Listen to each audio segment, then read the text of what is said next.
Have you ever noticed how the same problem keeps showing up in your life, just wearing a different outfit? A different job, but somehow the same problem. Different relationship, but somehow the same problem. Different situation, same pattern. Think about a fingerprint. Your fingerprint can touch different surfaces, but it leaves behind the same unique pattern.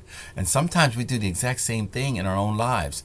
This connects to the second Hermetic principle, the principle of correspondence. As above, so below, as within, so without. One practical way to understand that is that patterns can repeat across different levels and different areas of our lives.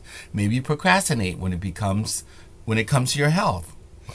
And then you notice the same pattern with your finances. Maybe you struggle with boundaries at work and then discover you're doing the same thing in your relationships.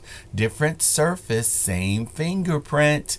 I remember looking at some of my own relationships and realizing, wow, different person, but somehow the same output.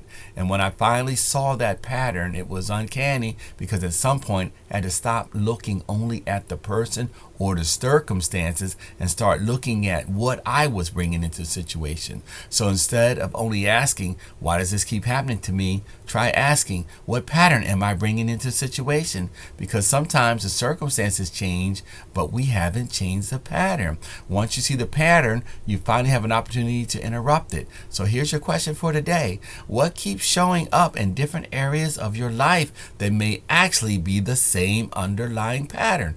Don't judge it, study it, because awareness gives you the opportunity to make a different choice.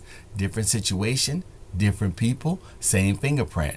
If you want to change what's showing up on the outside, sometimes you got to examine the pattern that's operating on the inside.